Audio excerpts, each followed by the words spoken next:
identify the ideas which were generated previous sessions and assess their impact and cost. So basically, we have the most easiest task of the whole meeting because we do not introduce Christoph, of course. We are basically here to keep time, and which is challenging. Thank you so much. But we will hear it. So we saw a lot of brilliant actions, or at least suggestions for actions. And now, Christoph, we hand over to you because you, as far as we understood, you will guide us to what we must implement first, what was second, and how we achieve all this. Okay, this is something that you have not expected. So it will be very interactive in the next 45 minutes. And we have a natural divide of the right side and the left side in the room, which we need for the next 45 minutes. That's actually very good. And I would like to ask Sivan from this side and Elmira from this side, so two women leaders, to be leading two different groups. And they're doing two different things. This group will have to find consensus on the costs of the actions of the standards 1 to 10. What does it cost to implement them? And to grade them simply by a number from 1 to 10.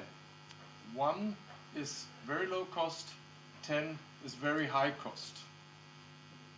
And this group with Elmira, they don't care about the costs. You care about the impact. What is the effect of this? Is this, if that's implemented, is that a big effect or is this a small effect? And you also have to find agreement in the discussion among your group, and you have to sit down like in a little granuloma, or one of the groups could actually, and that I would suggest that, go to the room in the next door, because there you can sit more in a circle type way, and the other group is then using both sides. You also have to come up with a number from 1 to 10 of the effect and impact of each of the 10 standards. And then we meet in around 35 minutes again, and we will do a cost effectiveness analysis on the chart, on the drawing board over here. So if this group would like to move into the room around the corner where some of you have been with Aska yesterday, and the other group dividing a little bit more in the middle so that you can talk to each other.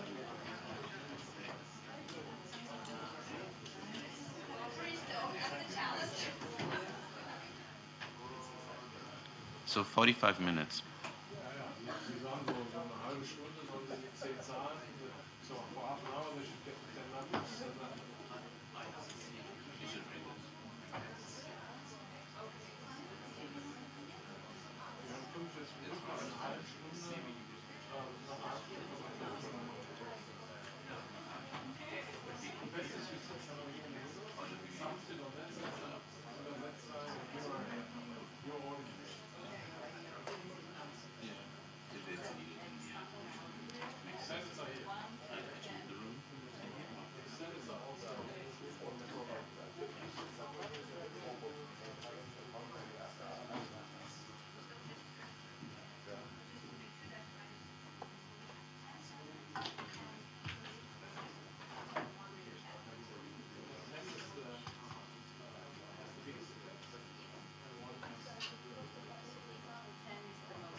How should we do it?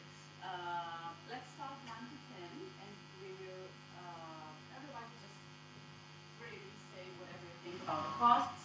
I think maybe I will stand here so I can read it. Okay, so standard 1. TB management should be integrated into existing AMR national action plans with coordination all local and international levels. How would you estimate the cost of such a program? Because as I see it, there might be a large range of costs here, and it really depends what is the action plan that your nation actually picks up.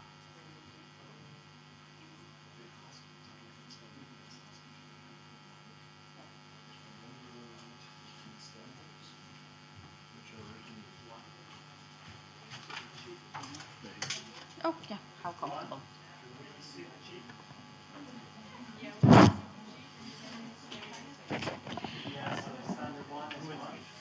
So,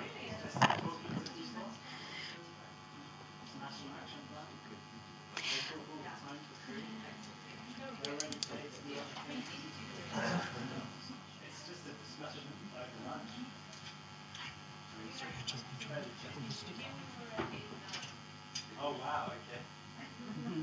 I was hoping one or two.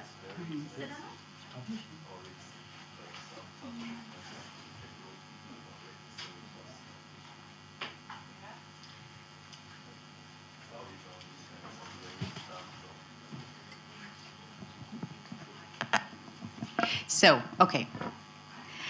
So, what do you think? Because really it can have a large range. So, what's your thoughts about it? Because if it's an action plan with no budget, then probably nothing substantial will come out of it.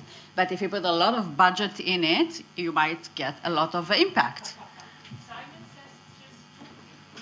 It's just talking. That's for free. Yes. Okay.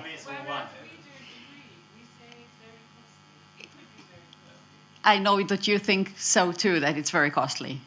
No, I would suggest maybe to prioritize several pathogens, for example, 5 to 10 pathogens for budgeting in the AMR action plan, including TB, because if we budget, any pathogen, then we will come out with a very different resources. Yeah, actually, it was part of the discussion yesterday whether TB should be implemented with the other pathogens or as a different plan, and of course it has. To be integrated, yes.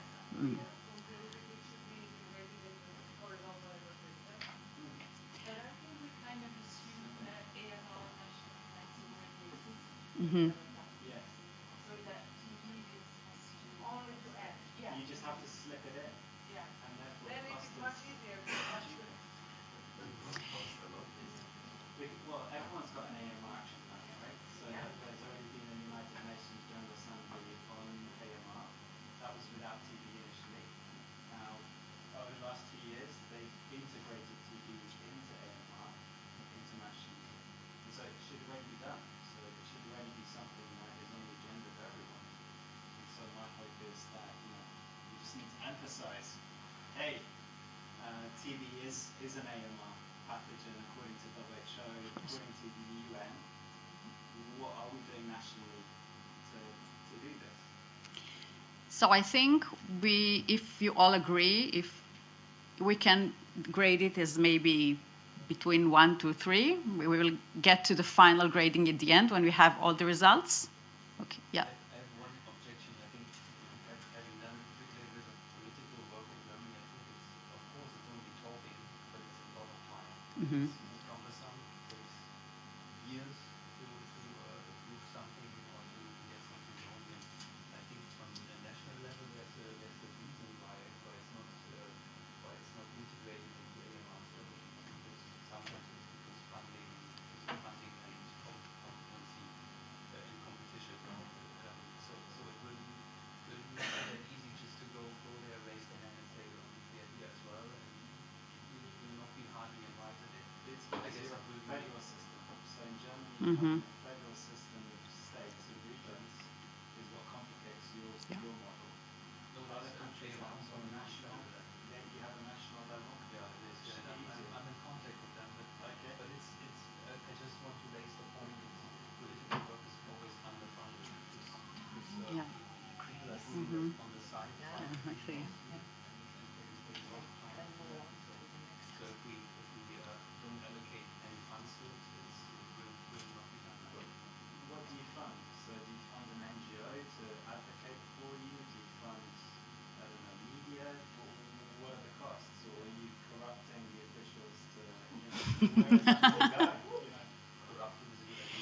Yeah, I will write it down in the protocol.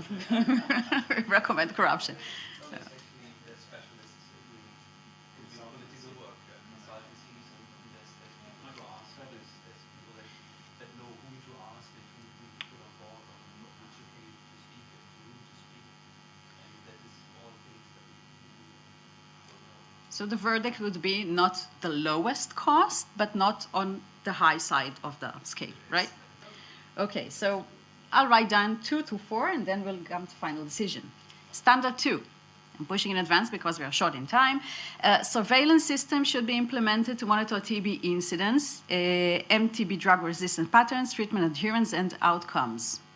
Surveillance of resistance are quite costly because we have to make a lot of diagnostic tests, whole genome, and so on. So I think that's an easy call, right? Very expensive, maybe one of the most expensive.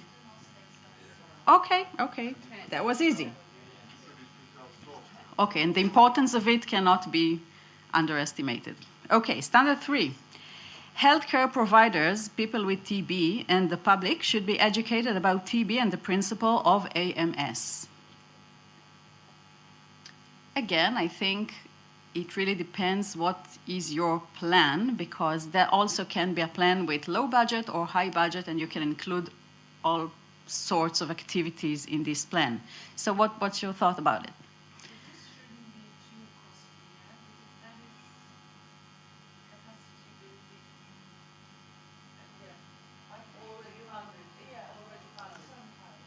Okay, so I'm not sure it's already funded in all places, but okay, so that also should not have a lot of cost because internet is. Or put something in year 1, Yeah. another thing in year 2, just to And provided we work together and that we don't have to do it. Okay, this is a good point. European level, we Mhm. work together and provide So it won't have high costs on the national level. Okay. So I'll put it down like maybe 1 or 2 because it seems like not requiring a lot of budgets. Okay, standard 4. TB should be integrated into AMS activities in both hospital and community settings. I feel this is actually very much related to standard 1, right? Because it's not very different. The action plan is not very different. There's a lot of similarities between those 2 standards. So any thoughts about it, or I should grade it as together with what we said about standard 1, which was 2, 3, 4 on the grade of costs? It's easier to integrate at local level than at national level. But the difference is that here is local level, and the first is national level. So Okay. with higher levels, integration is more difficult than in the daily Okay. local level. So very close to standard 1 and a little bit below with the costs. Okay. Any more comments about this? Okay. Standard 5, regional or national consultation services should be established to guide and support clinicians in the diagnosis and management of TB. Also, I think in many nations this already exists, right? Correct me if I'm wrong. So if we have any work that should be done regarding this standard, that shouldn't be very costly. Okay, Simon, You need to sustain it. So, the Mhm. website has its costs, Mhm. or whatever you decide to do when you're meeting, or how you're meeting. And then potentially there could be some admin costs as well attached. So it's not zero. it's not zero, and you cannot base on voluntary. Yes, exactly. And that is what these days it's based on. Yeah. It's my colleagues and voluntary services, and as Simon said, you need to maintain it, keep everyone there and everyone meeting. So, not the lowest cost, I would say. Because for 5, because you also need consultants that are really highly trained and experts, and you need them to be on roles, on payrolls, and okay. So 4 or 5 maybe. Okay. Any more comments about that? I mean, there is already a service from WHO that's really underused. And unfunded, again, voluntary. This is what we heard about yesterday. I'm ashamed to say that I didn't know about it at all. Yeah. So, yeah, no. There's several different concilia, and they're all unfunded, and yeah, it's... Well, the question is if it should stay unfunded and underused, or if we want people to use it, maybe we should fund it somehow.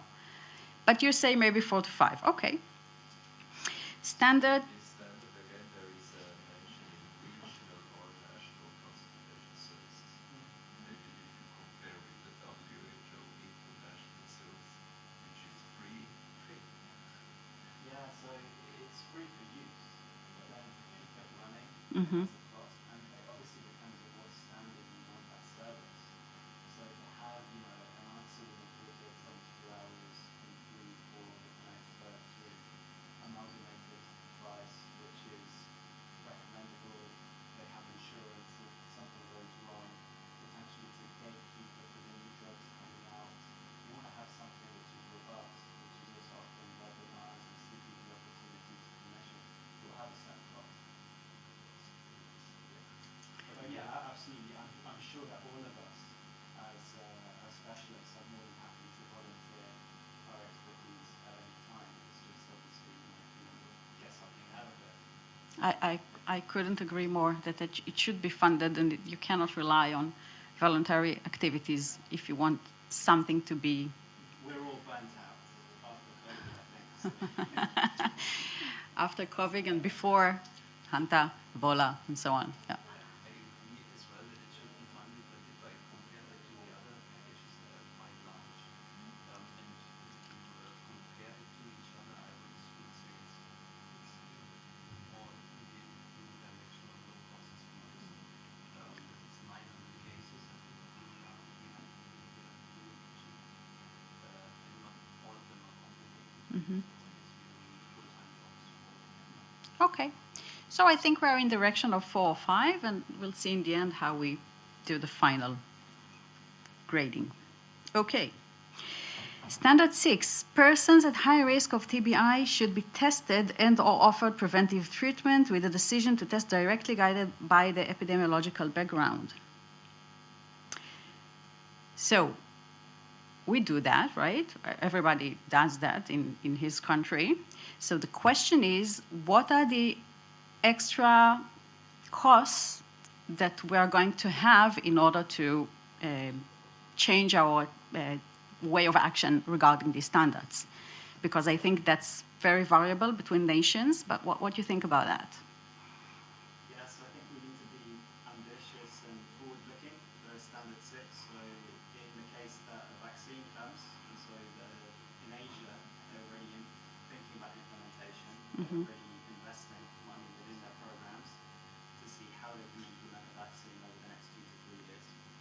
So I think Europe is completely unprepared. I don't Completely. think anyone is considering vaccination and how vaccines would come in. So I think potentially standard 6 may need a little bit more resource that we need to consider different tools, like long-acting injectables and vaccines, Okay, yeah. or rifampicin. Or rifampicin if you can get it, yeah. In Germany, and we just recently changed the guideline that Proud is actually one of the most important authors of this guideline.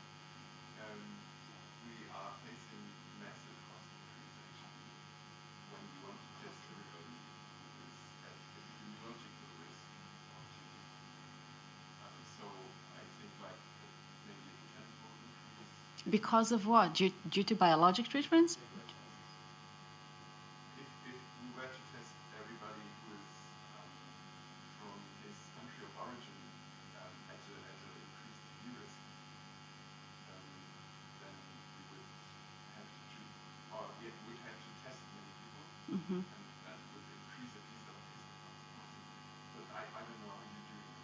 I think it's about the way people are tested and what type of treatment is provided. I think these two are potential risks. Yeah, there's an information strategy behind it, of course, and you have the test that is costly and costlier as you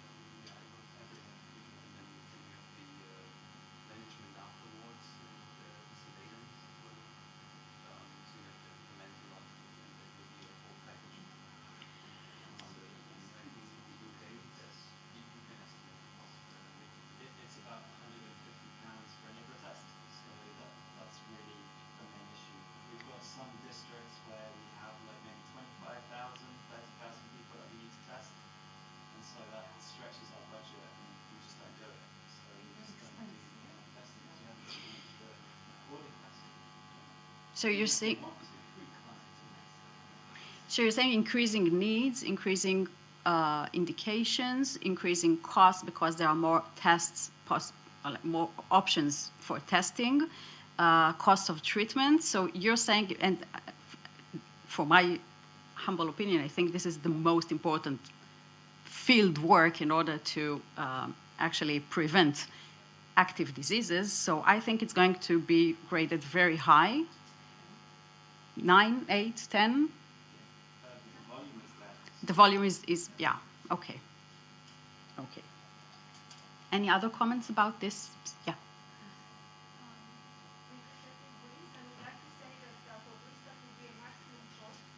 Mm-hmm. Okay.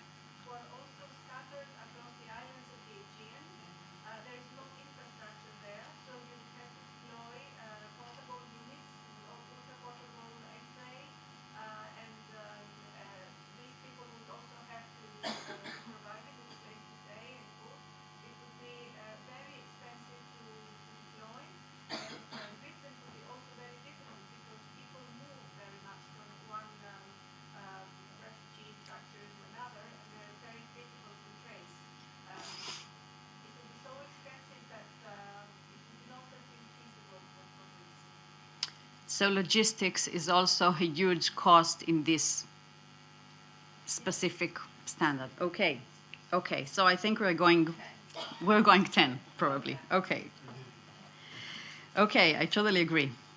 Standard 7, people with TB should have access to comprehensive and timely drug-resistant testing against all relevant drugs. Also 10. Okay. Difficult, expensive, and also I think, well, I don't know, in Israel we perform gene expert to everybody, but we perform only gene expert for everybody, so this is only RIF resistance. And then we started a very ambitious project of whole genome sequencing to everybody, but until you get the results, the patient is already like 2 months under treatment, and of course this is not the correct way of doing it. So, I don't know, I found this discussion very interesting, and I really don't know what's the right way to manage it, but of course it's going to be very highly very costly. But it's not enough. Yeah, of course it's not enough.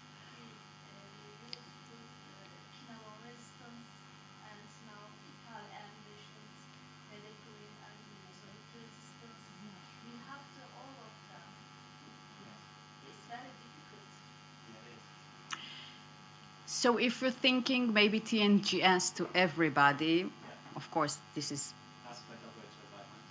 yeah. What do you think should be the cost? Because 10 is already taken. No, we can, okay, so, oh, we can exchange them too, but probably 9 or 10? Okay, 9 or 10.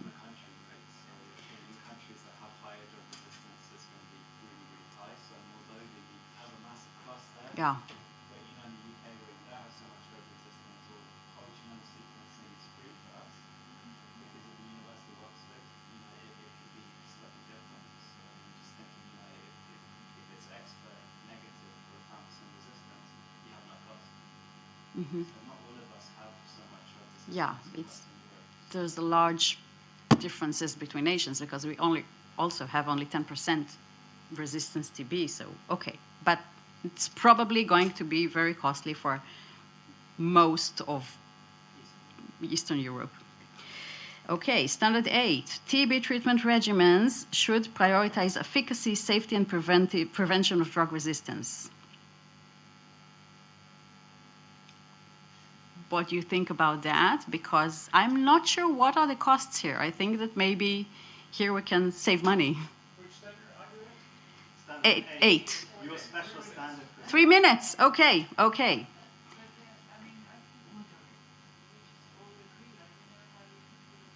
I don't know. Yeah, yeah. I think the silence represents this feeling for all of us. That okay. So that. I think it's the cost of resistance, right? So you know, is the regimen robust enough for the challenges within our region? Yes, then it's cost zero. Mm-hmm. There's a lot of resistance developing, and that is a future cost.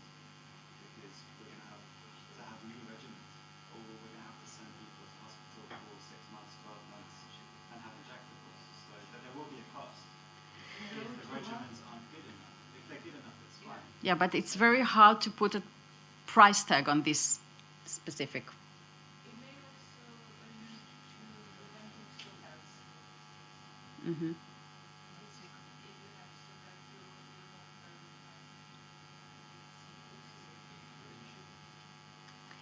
We a lot of the questions which were on safety monitoring, Mhm. these are of course they need cost as well, sheets and stuff, but it's not okay. Okay, so I'm leaving this one open for the moment because in the lower end, but I'm leaving it open so it will in 2 minutes have the final scale. So standard 9, treatment response should be systematically monitored clinically and microbiologically to detect treatment failure. We all agree on that, but I think that it's already implemented in the clinical, in field work at the moment. So I think low budget, right? Because all the options suggested here were questionnaires and so on, things that are not very costly. Comments? Maybe one, yeah. Okay, that was an easy one. And standard 10, in case of suboptimal TB treatment, response or failure, adherence, drug exposure, and drug resistance should be assessed. Drug exposure costs something, so what are they usually? And you can't do it. This is very expensive. Yeah. No, taken. 10 is so taken. Okay. Okay, so now we have. So now we have to decide on the final final scale. So I think the cheapest one is 9. We agreed that that would be 1, right? But I don't think that we can urge, it's not that we can allocate 1 million. Ah, okay. This is a good methodological question. No. I think you just, each question is scaled from 0 to 10. No, it's one number for each standard. Okay. It costs either 1 to 10 every. for each one. Yeah, it's, but it's So not it could that, be 10 for all 10 if you wanted to. yeah. So, It could be 10 for all 10. yes. You don't have to grade them. Okay, okay. Less strict than I So you expected. don't have to put them in an order. Okay, okay, okay, That's okay. the next exercise. Okay. So I'm concluding. So standard 1, we said 2 to 4, okay? Standard 2 was 9, 10. Standard So 3, 2 to 4 is 3, 2 to 4 is 3. Okay. approximately. Standard 2, it was 9, 10. 3, 1, 2. 4, we said maybe 2 or 3. Okay, 5. We agreed on 4, 5. 6 was one of the most expensive, 10. 7, again, maybe 9 or 10, so I think 9 or 10, okay. Standard 8, we didn't assign a number yet, but we said one of the cheapest, so 0. 1. About standard 9, if you would like to monitor this manually, of course it costs low, but if we would like to make some apps for this monitoring, it costs. Yeah, but I don't think it would be, even if we go for such technologies, I'm not sure if it's on the high scale of the cost. Correct me if I'm wrong. But maybe not low, but medium, or maybe 3, I don't know. 3. Okay. Okay. Comment taken. Okay, so I will write it down and hand it to you. Okay, cool. Thank you we very just have to much. get the others over here. Could you get them? And then Thank you. So now.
Wir sind am Ende von diesem Kommt gleich, 10:30 Uhr. Nee. Okay, please have a seat.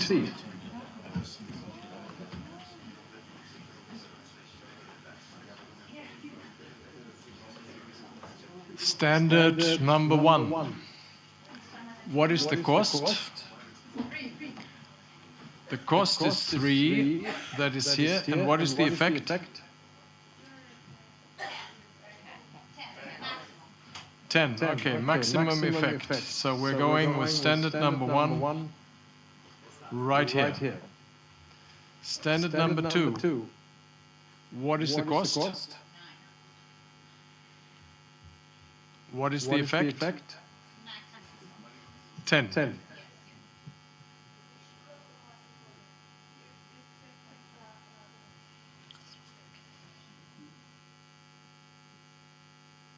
What is the...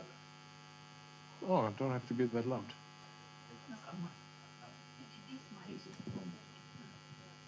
Standard number 3, what is the cost? And what's the effect? 7.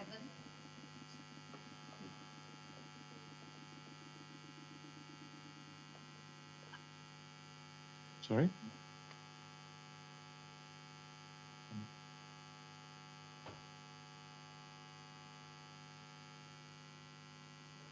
Per 4. What's the cost? 3. And what is the effect? 5. Standard number 5. 4. The cost is 4. And the effect? 4.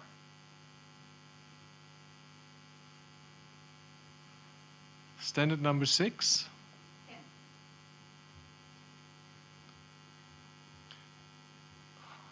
Oh, that was the wrong one.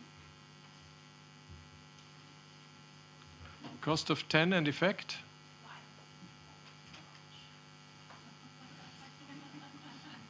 Standard number 7. 9. And effect? 8. Oh, sorry. Standard 7 and standard 8, we have 10. Yes, sorry. Yeah, 10. So number 7 is 10. Yes, it's 10. Okay, so we'll put that somewhere in here.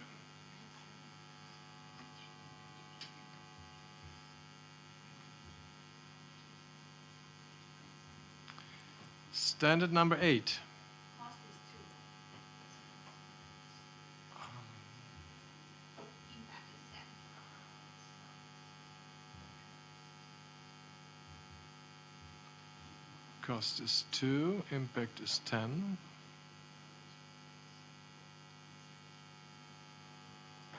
And standard number 9. Cost is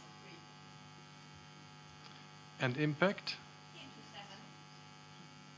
is 7. 7, yes. Standard 9. Okay, got it. And standard number 10. Cost is 8. Cost is 8. And impact?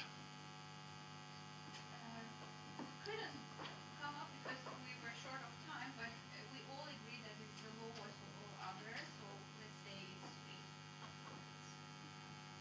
3. 3 or 4. Okay, well, we'll put it up here in 3. Very good. So now,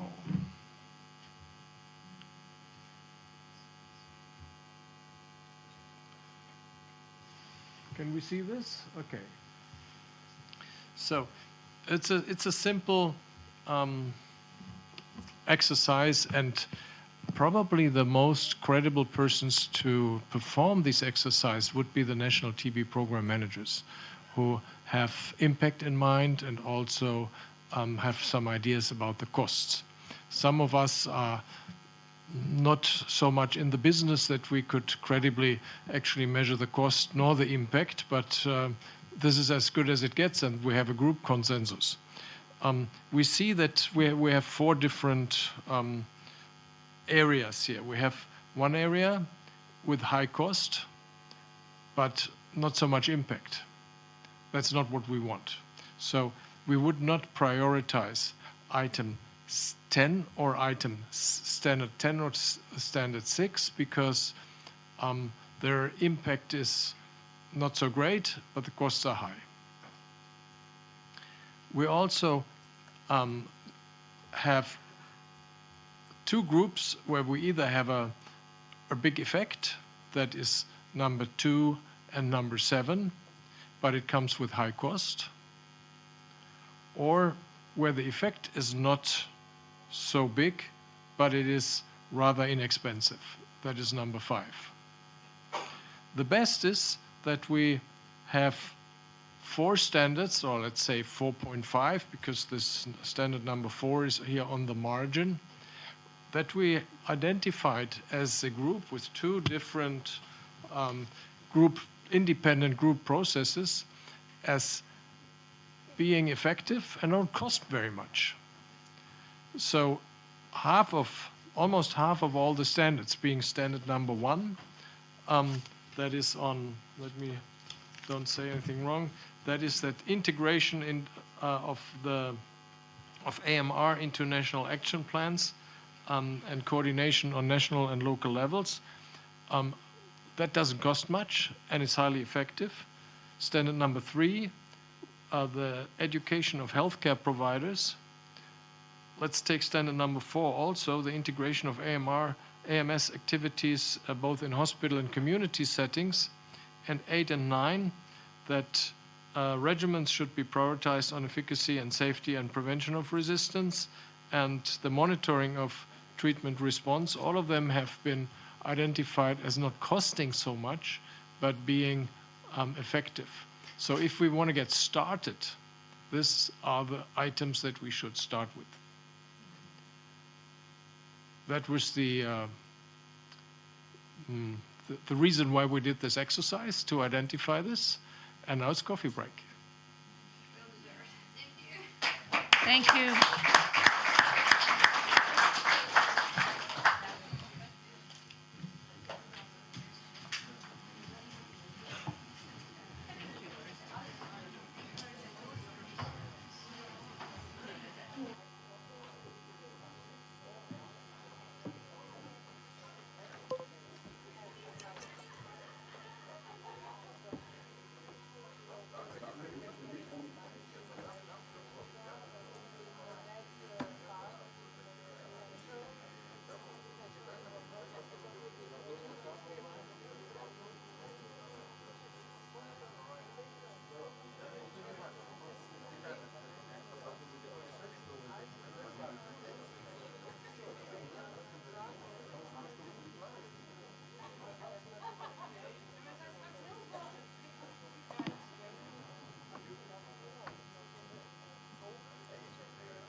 Hi, Malane. Hi.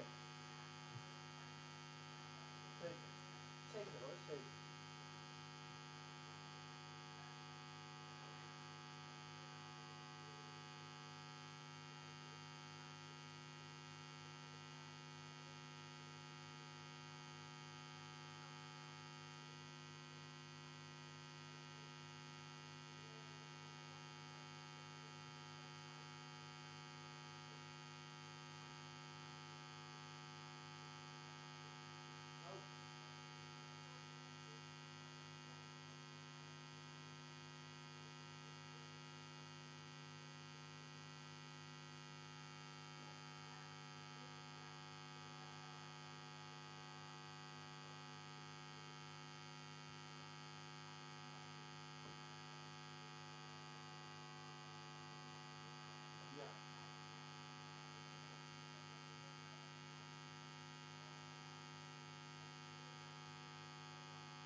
Ja.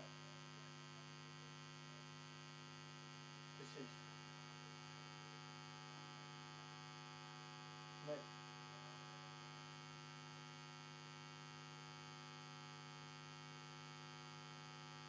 Precies, precies.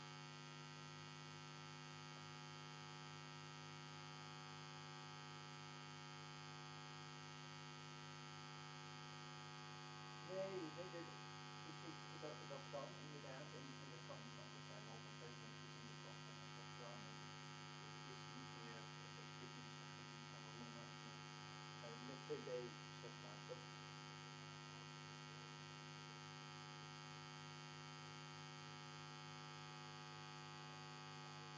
Precies, precies. Nee, dat kan. Nee, zeker. Ja.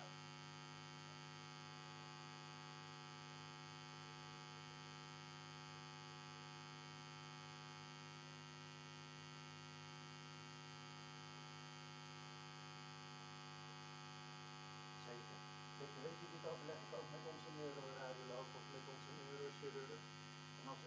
En dan zou het om, ik zeg maar, dan zouden wij een soort van derde opinie dan moeten. Maar ik denk dat het echt van ook via de neuroloog of de neuroradioloog moeten gaan van of zo. En dat is prima. Dat is echt gewoon bij de neuroloog of Den Haag. Van als jullie dat willen, kunnen we een keer met en de neurologie of de neuroradioloog van Erasmus en eventueel nog een ICT gaan overleggen van vast het TB of niet, of zou het anders kunnen zijn. Dat kunnen we ze aanbieden, dat is prima, maar individueel ernaar kijken, het is precies hetzelfde wat jij zegt.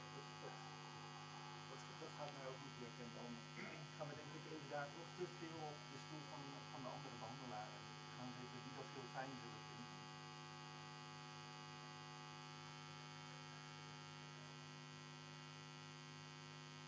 Ja. Ja, dat moet ik ook. Precies, precies. Dat is het belangrijkste. Exact. Ja. Ja, ik ga zo meteen weer terug. Er is er nu een tweedaagse of eigenlijk een tweedaagse conferentie over antimicrobial stewardship in TB.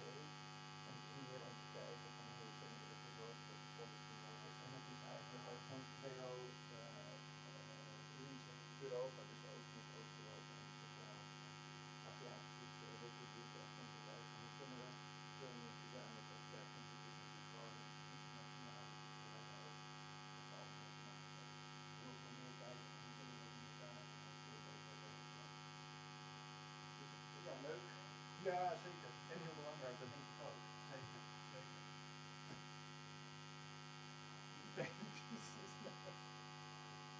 Exact. Ja. Ja, jij ook, hè? Dankjewel.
and he will talk about formation of working groups and defining benchmarks. I think he's maybe not here yet.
You're just sharing. You're just saying speakers this and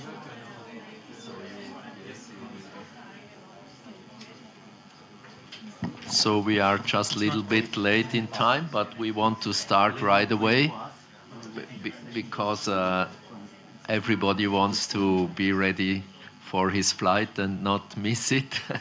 And we start with the formation of working groups and the roadmap, which is the last session. And I don't need to introduce Dumitru Shesov, our local professor of medicine and pulmonology, and you know him already, of course. Yeah, thank you very much, Ono. So I would like to start by thank you all for amazing involvement during yesterday afternoon and today morning during these works in the groups. And our wish would be to not complete here, but to make this group sustainable and to be able to have regular meetings within the groups in order to discuss the progresses on the actions which were identified yesterday afternoon and today morning. And actually the aim of this short discussion now, I hope it will not take longer than 10 minutes, is to try to see which can be the structure of each one of the groups. Definitely we would like to have a kind of formalization of each one of the groups with a chair, maybe a co-chair, a secretary, and probably we can expect to have from 8 to 15 technical experts in each one of the groups. And definitely it will be very nice to have representatives from all the organizations and mostly all, or if not all, but the majority of the countries. But probably we needed to think also about other potential persons like patients' representatives and mass media persons, as was already mentioned today morning. And if we try to think about the standards which were touched by the first working group during this meeting, and which are focused on policies, governance, and systems. Probably if all of you who were part of this group during the meeting are welcome to be part also during the next steps. But if you think that you identify yourself in another group, you can definitely switch the group and be part for another group. We were thinking that probably those who are part of this group should be those persons who are more or less somehow involved in policy analysis, policy making, strategic planning, and teaching and technical writings. And at this step, would like to know if you think if anyone or persons with other expertise and other skills should be part of this group. And probably one of the key point here is to introduce you the potential chair of the group. And as I understood, Christoph had already some preliminary agreement from Ralph, who kindly accept to chair this group and to lead it during our potential meetings and calls.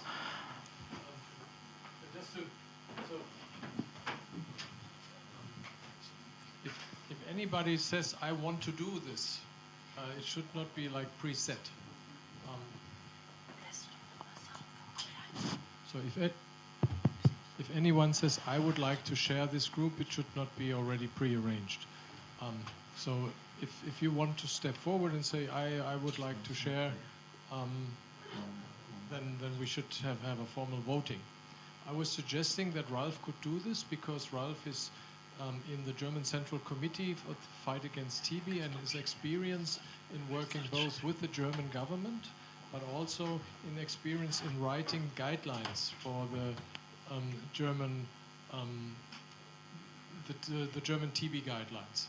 And him and his team are writing the guidelines for diagnostics and treatment and for case finding and so on. So he has the skills of that is needed to have policy and guidelines and connections to governments. He also, together with ASCA, organized a meeting on antimicrobial resistance and stockouts in medicines that was supported by different ministries of health in Europe. That took place a while ago in Berlin, and they surveyed the landscape of availability of drugs. So my suggestion was that Ralph would have the profile of somebody who could lead this working group. And over coffee, we just pulled his leg and said, would you be available? And said, oh, if people support me, I would be available. So that's why his name is coming. Thanks for this suggestion. Thank you very much for the kind suggestion. And I'm very happy to do that, of course, because I'm very eager to make some impact in that field. But of course, like for everybody else, time is limited, and I'm also engaged in the working group for new drugs for drug access with ASCA and WHO. So I would be very happy if somebody would like to do a co-chair and share the responsibility and the work involved. So if anybody wants to, maybe even after the meeting, you can tell me. But if you want to raise your hands now, please. Not on the spot, but you got my email, or I'll send it around. And so, Christoph? No? It's okay now? Good. So, yeah, should we vote? Should we just accept it by... Yeah. Okay. Okay.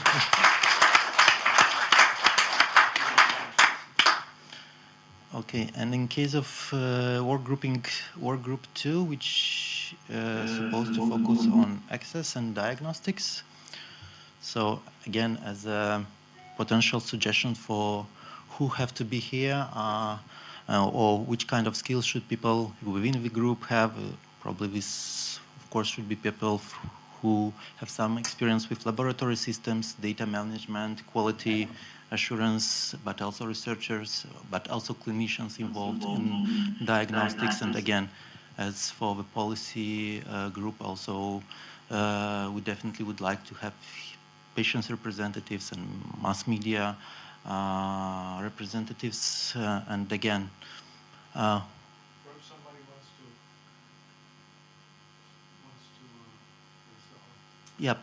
yeah, of course.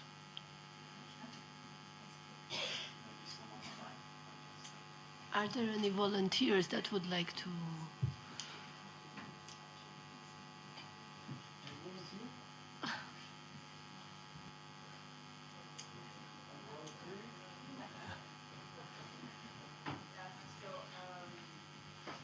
It doesn't work.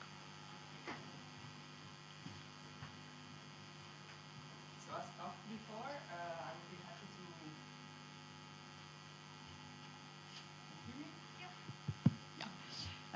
I will be happy to work on this task, and I am a clinician, so happy if any other want to co-chair this, maybe from the lab, so that we can have different point of view and help on this. But yeah, so, and my name is Amina Zafanini, and my email is amina.zafanini@sacrocuore.it. So if you want to email me to join the group and work on this task, I would be happy.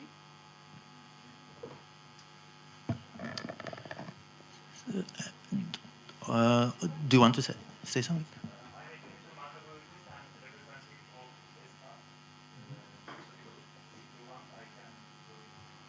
Thank you This very will much. be very. Well accepted. You are very welcome. Thank you.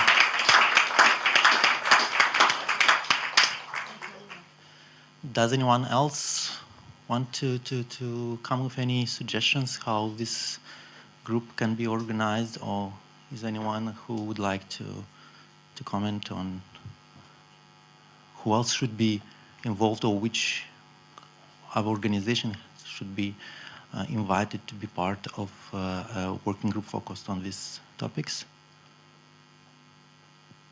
Is anybody online? Nelly or Anna?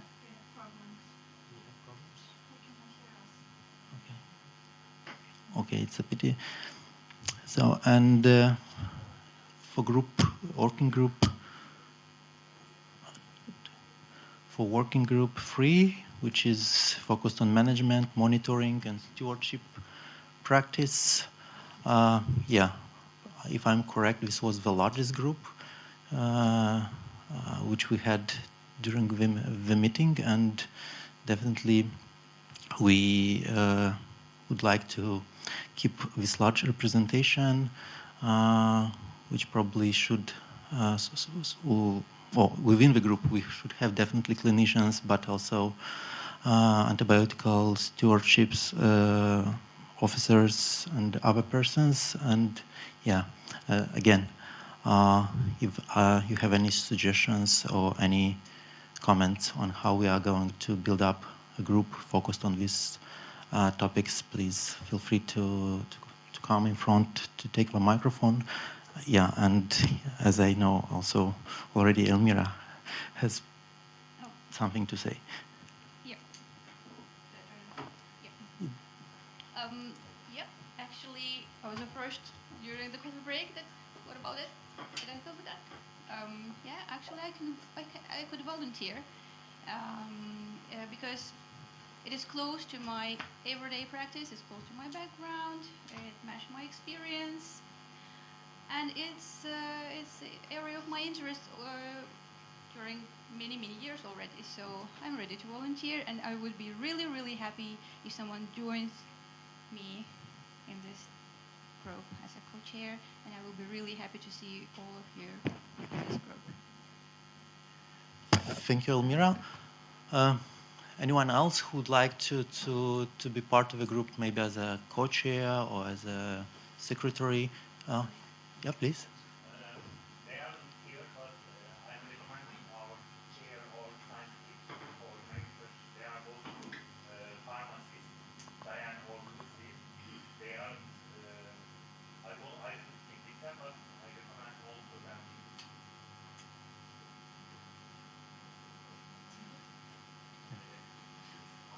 I'm just thinking that maybe after the meeting it would be nice. If it would be nice to share contact details of the chairs of the groups for each one, so like email addresses, so the ones who would like to join, and also online participants who unfortunately now cannot hear us, so maybe they would express interest to join the groups, and then we can form. Yeah, I absolutely agree. So probably this will be the way how we will build the group after that. So we will share with all the participants the names of the chairs and the emails, and you will have a possibility to reply directly and to express your own wish or to your own commitment for a certain group. And Farfa, in common we can decide about next meetings, next calls, and so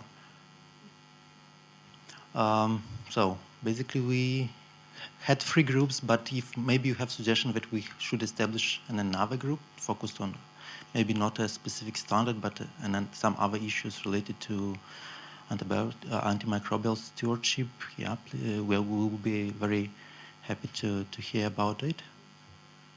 And if no, I think Thomas will come on how do we see that, which are the next step within toward the implementation of these standards. Yeah. Thank you.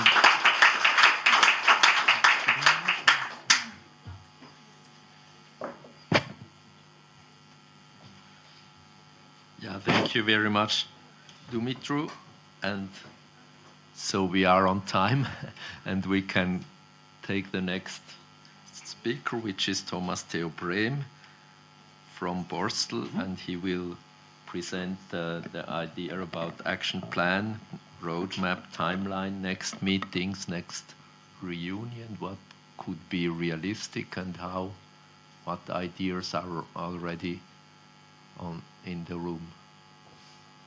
So after technical problems have been solved now, I can give the word to Thomas. Thank you very much, Otto. So I think we are now approaching the end of this really exciting meeting, and I don't know that some of you also have to leave a bit early, so I try to be fast in order to also have a bit of time for discussion later. So Dima already told you about the working groups, and I'm very glad that so many of you agreed to actively participate and head those. And I just want to give you an idea what our suggestion for the next steps would be, but of course all of that is up to discussion. So the first thing, and we talked about this before with you, is to publish a call to action together with all of you. So we prepared something, and we would like all of you to give you the endorsement on this call to action, because of course the more people we will have signing it, the more impactful it will be. And we are currently investigating journals or other possibilities on how to publish them in the best way, probably as a commentary in a peer-reviewed journal. And of course, we are happy for individual endorsement, but also endorsement by societies if that's possible. So we will approach you after the conference and send you the full call to action that we prepared in advance. And we would be happy if you would sign it, but also forward it to your professional society if that's possible. And since we also have press coverage today, I want to show you not the full call to action, because that may be a bit lengthy, but just the most important aspects. So that is the preamble that we prepared together with Dima, Askas, and many others of this group. It starts that we, the participants of the first conference on antimicrobial stewardship in tuberculosis, convened in Chisinau, the Republic of Moldova, to express our deep concern over the global threat of antimicrobial resistance and the continuing burden of tuberculosis, particularly multi-drug and rifampicin-resistant tuberculosis. And despite major scientific advantages, tuberculosis remains the leading infectious cause of death worldwide. Drug-resistant tuberculosis threatens not only individual patient outcomes, but also global health security, the sustainability of health systems, and the effectiveness of existing and future medicines. The World Health Organization has classified rifampicin-resistant Mycobacterium tuberculosis as a priority bacterial pathogen, underscoring the critical importance of strengthening antimicrobial stewardship, expanding access to drug susceptibility testing, and safeguarding the effectiveness of current and future treatment regimens.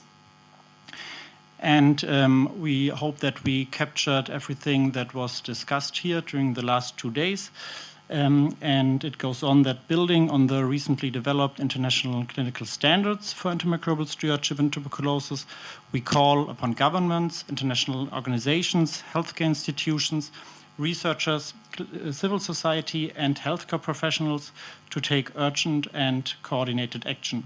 And we call for strengthened governance, accountability, and sustainable financing for antimicrobial stewardship in tuberculosis care, for prevention of tuberculosis transmission and the emergence of drug resistance, universal access to rapid and comprehensive drug susceptibility testing, including both molecular and sequencing-based technologies, reliable access to quality-assured anti-tuberculosis medicines, rational use of anti-tuberculosis medicines guided by drug susceptibility testing and expert consultation, patient-centered care, treatment adherence support and regular monitoring of treatment responses, expanded surveillance systems, digital health tools, and data-driven stewardship, investment in education, workforce development, and international collaboration, and research and innovation to improve tuberculosis diagnosis, treatment, and stewardship. And of course, I'm going to show you or send to all of you the full call to action after the meeting.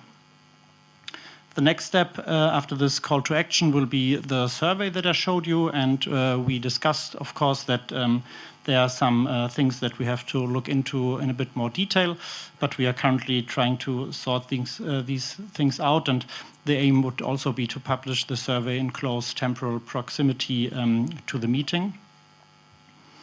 And then Dima already told you, or you discussed the working groups, and of course we as the organizational team of this conference also support you in coordinating during the next year and setting up regular meetings and so on. Then we would also like to repeat a survey similar to the one that we have conducted now in the future to track process, and maybe we're gonna dive a bit deeper into some of the standards there, but I think it's important to also track progress that is made by the influence of not only but also our groups in the future. And then of course our aim would also be to repeat this conference in the future. We are currently investigating how we can secure funding, which is of course something that we have to achieve in order to repeat a conference like this. But ideally we would love to meet again with all of you and maybe many others as well. Ideally same time, same place next year. Thank you very much.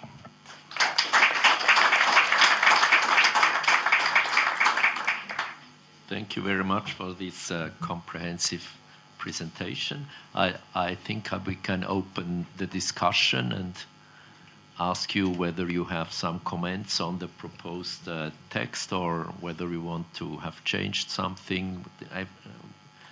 Was there anything forgotten, or maybe we can have some discussion about this if the audience is asking for it, or somebody wants to have the microphone. If not, we are also happy that we are well in time, and we can move forward to the quite interesting and novel presentation of the Lancet Regional Health Europe by Stefanie Becker, and she will also talk about the dissemination of the results of our meeting. So it's my pleasure to introduce Stefanie Becker. How do I move to the next slide? When it's time? Not click, but move a little bit like this. Thank you.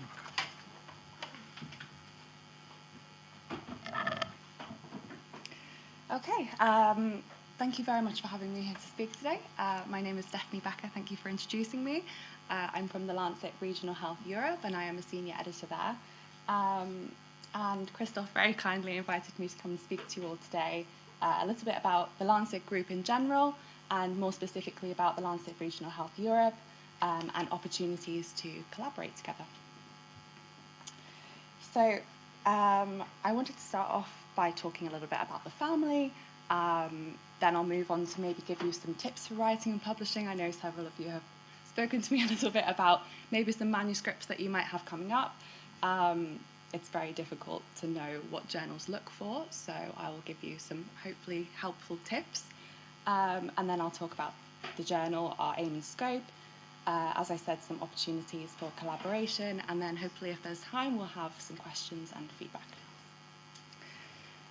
So the Lancet family, we were founded in 1823, and for a very long time it was just the original mother, as we say, the Lancet Journal.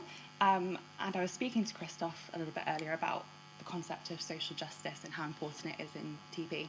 And that is really what the Lancet was founded on by Thomas Wackley back in 1823. We now have many, many specialty journals, and the first of those was the Lancet Oncology, which was formed back in 2000. And by the end of this year, we will have 30 different journals. So there are many places that could be a home for your manuscript. And what's a bit different about the Lancet is our Regional Health Global Initiative. This was launched back in 2020, and the focus is the individual regions as were inspired really by the World Health Organization groupings. And out of that came 6 journals. One of those is, of course, the Lancet Regional Health Europe. And the idea was really to be able to give a platform to the regional voices, the work that is going on in those regions.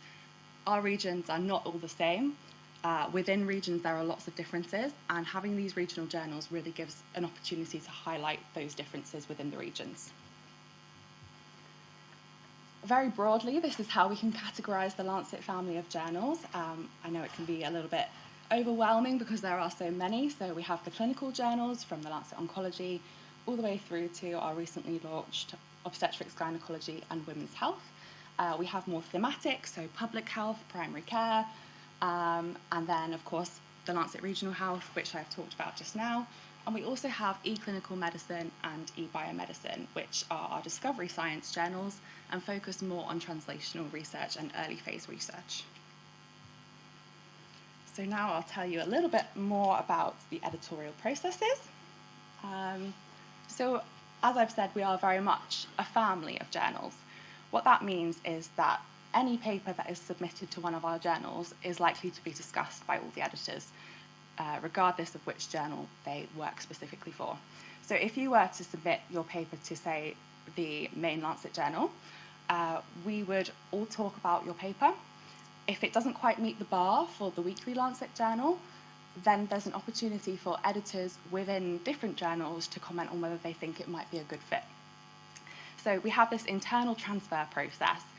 If, say, 2 journals, the Lancet Infectious Diseases and the Lancet Regional Health Europe, were interested, you would be offered the choice of both journals, and it's really up to you to make that decision on whether you want to transfer to one of those journals. But this is just to highlight we are very collaborative. This is also the case if you were to submit to any specialty journal, like the Lancet Infectious Diseases. We do collaborate, we discuss, we talk about the best home for your journal, for your paper, sorry. And the idea really is that if your paper meets that quality bar for one of our journals, we will try and find it home. If it's not quite the right fit for the Lancet, we also have many options within Elsevier, various infectious diseases journals that we can recommend transfer to as well. So on to the important bit, I think. What do we look for in a paper? Mainly, we look at, there's no real checklist, there's no good criteria that you can say, yes, my paper will definitely be accepted, or no, my paper will not be considered at all. It is a case-by-case basis. We all have a different bar and scope across our journals, but very broadly, these are some of the things that we will think about. So novelty. This is really important to highlight in your cover letter. We are not all experts, especially in the regional health titles. We cover many, many different fields. So what you can do to help us see that your paper is important for the field is highlight that in your cover letter. Don't just repeat your abstract. A lot of people undervalue the cover letter. We do read it, so please do highlight what's important there. Methodology. Sample size, study design, and statistics are all things that we think about. Very generally, prospective cohort studies would be better than retrospective and surveys. Also, randomized controls trials, obviously we're very keen on. The more centres you have, the better. However, I want to caveat this by saying, please don't think you can't submit to us because you have a survey study. Please don't think because it's single centre you can't submit to us.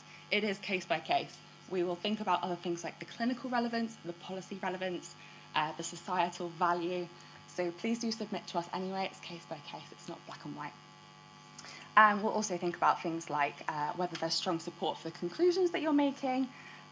For RCTs, prospective registration is really important. This is one of the things that I will say is a definite. If you have an RCT, please make sure it's prospectively registered.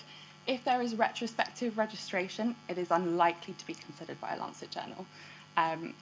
With that said, if maybe it's a few weeks, a month, and there is a valid reason, we'll discuss it with you, and maybe exceptions can be made, but please, yes, prospective registration, very important. Power calculations as well, and your protocol. And then some negatives. So things that might not be as likely to be considered or might make your paper stand out less among the submissions that we get. A very old data set. So say you have a manuscript with data and the latest data is from 2015. It's unlikely that that will be considered. The reason being is that the fields move very quickly. We want the most up-to-date research. It also means that you've got a lot of competition.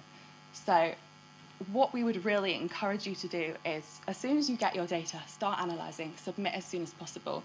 Reduce that competition. Maybe there's another group in a different country that has got similar data and they're going to publish. That would reduce the novelty of your paper and make it less likely to be published.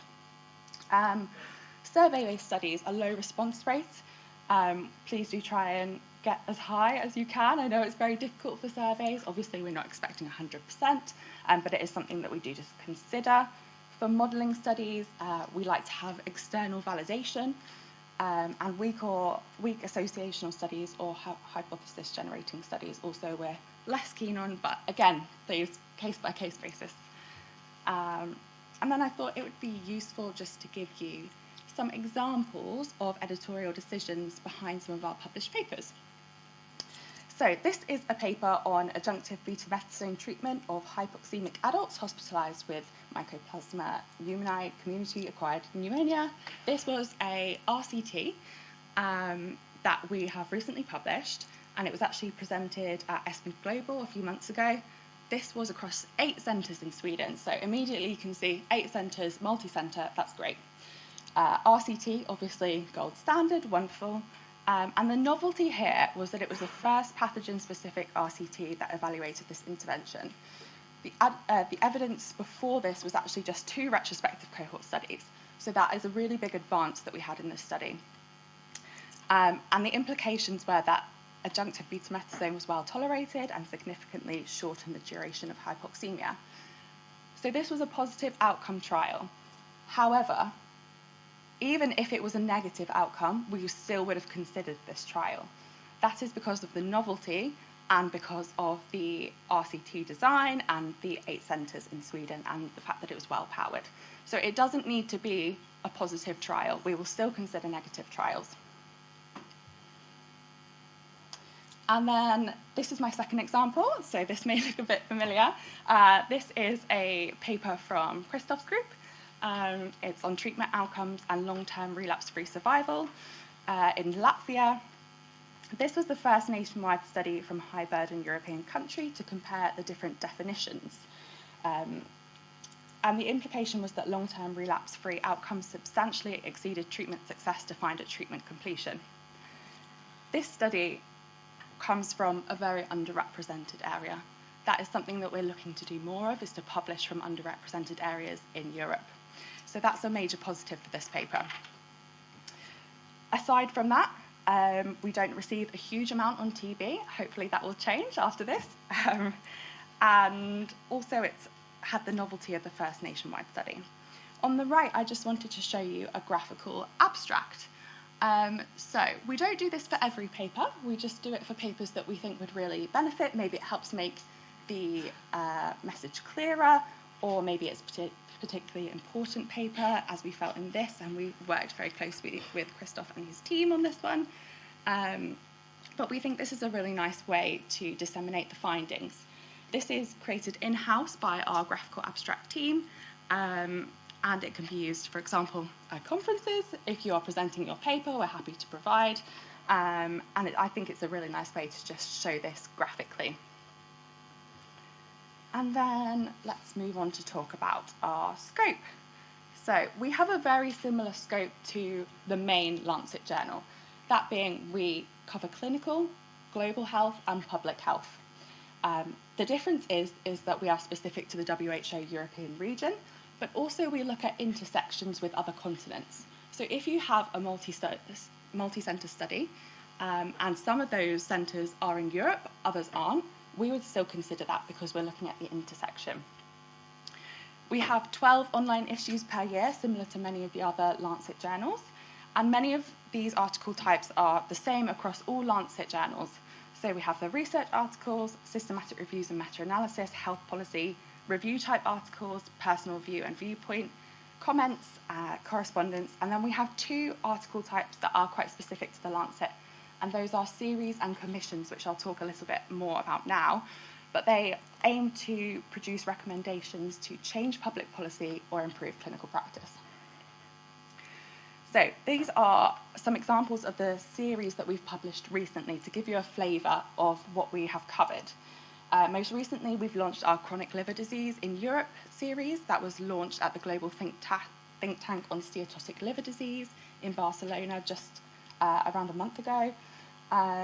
We also have published on cutting-edge systemic cancer therapies, transforming mental health in Europe, and inequalities and disparities in cardiovascular disease. And on the right there, you can also see the launch at the European Society of Cardiology. We also have some in the pipeline, such as maternal vaccines, early onset colorectal cancer, and stroke. So that's just to give you an idea of the kinds of things that we cover. And please, if anything springs to your mind, drop me an email or discuss with me afterwards. We also have 2 commissions in the pipeline. The commissions are a very large body of work. It usually takes many years to create. And it's an idea to be a collaboration of academia, non-governmental organisations and key stakeholders, and to produce really transformational change. So the examples that we have here, we have our Cardiovascular Health Commission, which is actually an extension of the series that we've published. And we also have our commission on climate change and migration. And more about collaboration. So we do collaborate quite closely with the WHO. That includes publishing comments that have been timed with report releases.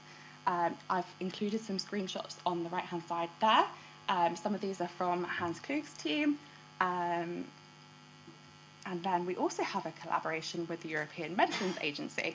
And we publish bi-monthly news pieces on newly approved drugs within the EU. The EMA also authors some perspectives on particularly controversial or high-profile drug approvals. And then finally, we really want to collaborate with you. TB, I think, is a very important topic for Europe. I feel that everything that you have said so far in this conference has really highlighted that too. We are hoping to publish a comment with Christoph's team, as has been mentioned before, highlighting the key points, some recommendations, how we can move forward. We are interested in all high-quality publications. If you would like to email me with thoughts about a paper, an abstract, I can give you an idea of whether it might be a good fit. My email address will be on the next slide. I know it's very time-consuming to format a paper for a journal, so I'm always happy to have pre-submission inquiries. And then also long-term projects, as I've mentioned, the series and commissions. If you have an idea and you think this is a really important topic, please do approach me and we can discuss. And then lastly, just a very big thank you again for inviting me to be here today. It's been lovely for me, who doesn't have an expertise in TB, to hear more from the experts, and we really look forward to collaborating with you more.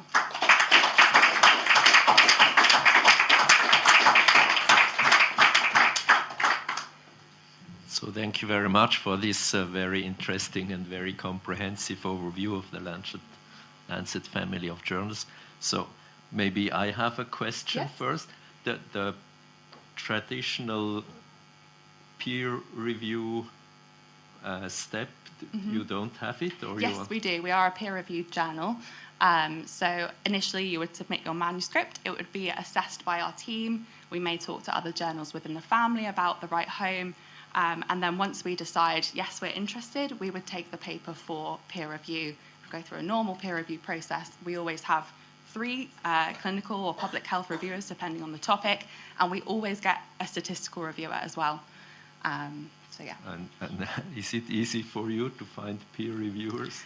It very much depends on the topic. Some topics are very niche. Everyone knows everyone. It's very difficult to find people without conflicts of interest. But generally, you know, we have a wide network and we have the advantage of the family of journals. We all share our peer reviewers. So yeah. And peer reviewers they do it for free. There is no compensation. There's no compensation, unfortunately. I know it's a big topic in peer review. Yeah, unfortunately not. Okay, thank you. So maybe any other comments or questions? Yes, please. Thank you so much for an insightful presentation. My question is for update. Is it acceptable? And if yes, then how is AI acceptable in that application? Yes, I actually, is that the end of the question? Yeah. I have a slide that I didn't include just in case, because I know AI is very important. So AI, these are the do's and don'ts. You can use AI in your papers. You can use it to improve language and readability. Please always disclose how you have used AI in the acknowledgements, the tool, the version, the prompts, and how you've used it. Please be very transparent about this. If you have used AI, we're not going to automatically reject your manuscript. If the AI aided in the study design, include it in the methods. Always maintain human oversight. You, at the end of the day, are responsible for the accuracy and integrity of the manuscript. And now we are also allowing the use of AI to create explanatory images only, or data visualizations. We won't accept figures in the paper, for example, microbiological stain or something like that that has been edited with AI. But if it's a diagram, you can use AI. Something please to be aware of, because I think many people aren't, is AI can hallucinate references. We are seeing this a lot. So please be very, very wary of that. Please always check your references. Make sure they are legitimate. We have tools that flag this, so we will know if there are hallucinated references, and it is a bit of a red flag for us. So please be very aware of that. Obviously, the critical scientific reasoning should be yours. It should not be done by AI. Always verify. And as I said, please avoid using AI to make those primary research images. Diagrams are fine. Thank you. Maybe we have time for another one or two questions. Doesn't seem the case, so all the better. And thank you very much. Thank you very much.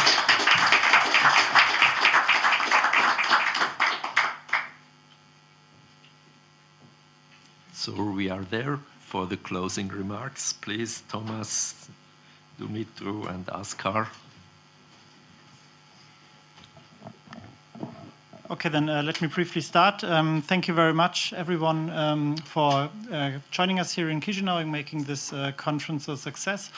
First and foremost, of course, thank you to the organizers, which is the WHO European Region Office, among Askar and his team, and then the TBNet. And just to give you a reminder that the TBNet is a European grassroots NGO where we do a lot of research, most of the time, or actually all of the time, without any funding, but still I think we are able to produce some successful manuscripts, and I think it's a great chance also for you, if you are not a member yet, to become a member of the TBNet, which is free of charge.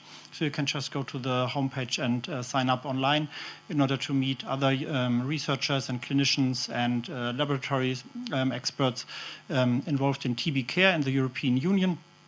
We also have a webinar series, and we have an academy course which just returned last week from Lithuania, where Ruta and her team welcomed us. So please spread the word and think about becoming a TBNet member if you have not done that so far. And then, of course, I want to thank our organizers here in Moldova for their great hospitality. I think many here in the room have been here in Chisinau and in Moldova for the first time, and I think all of us will return home to our home countries with many lovely memories about the wonderful people, the great food, and the great hospitality. So thank you very much to Dima and his team, and to the university, and to everybody involved.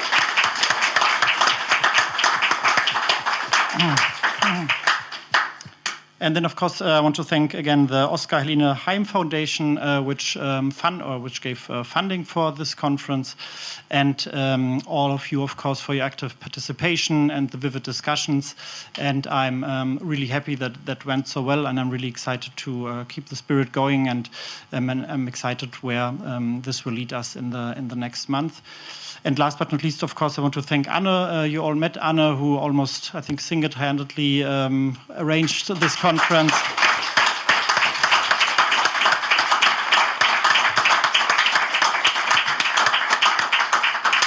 Thank you so much. Please, Dima. Thank you. So thank you for being with us. For me, these were 2 amazing days. I can remember that around 2 years ago, during one of these TBNet meetings, we sit together with Thomas, Christoph, and some other colleagues, and some of us came with this, actually Thomas together with Christoph, with this idea of antimicrobial stewardship in TB. And now we are at this nice conference which somehow summarizes all the steps which we have passed during these 2 years, starting with the idea, designing the survey, implementing the survey, publishing the standards. So, and this would be not possible if each one of you would not had an input in this.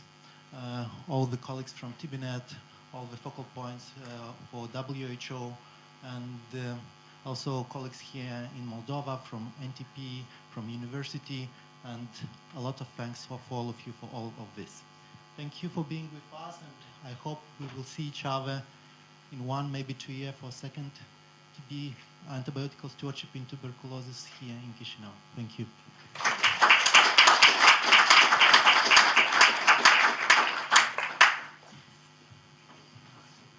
Dear colleagues, dear friends, I'm really happy to be here today with you and to share these 2 wonderful days of discussions. The spirit is amazing, and I would say that such gatherings are important these days to move the agenda forward. We all are experts in our field, but we need a feeling when we are standing shoulder by shoulder together nearby, and this gives indeed a very good feeling of that you are not alone on this battle. We all act on different levels, we all work in different organizations, but what unites us is these meetings like this.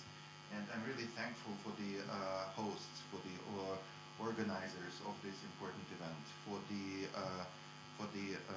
for your hospitality, Dmitry, and all colleagues in the Republic of Moldova. Thank you for very much for this. And I'm really thankful. Yes.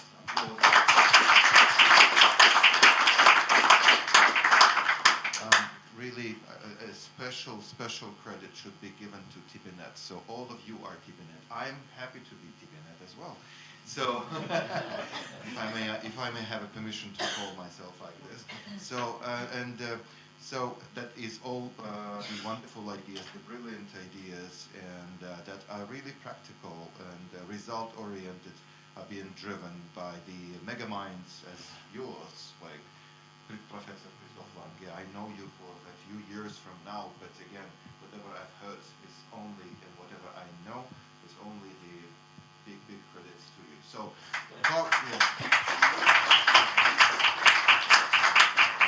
Thomas and the rest of the, it was amazing journey working with you when we met in Copenhagen last November during the Union Conference, and all the colleagues like who are here today praising your knowledge and driving interest. So we as WHO are very happy to collaborate. I would say that for all of my colleagues.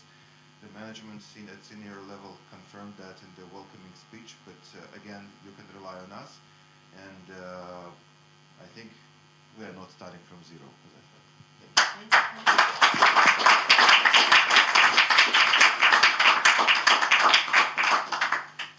So I think with this I can formally close the session, and I wish you all a good travel back home. Thank you.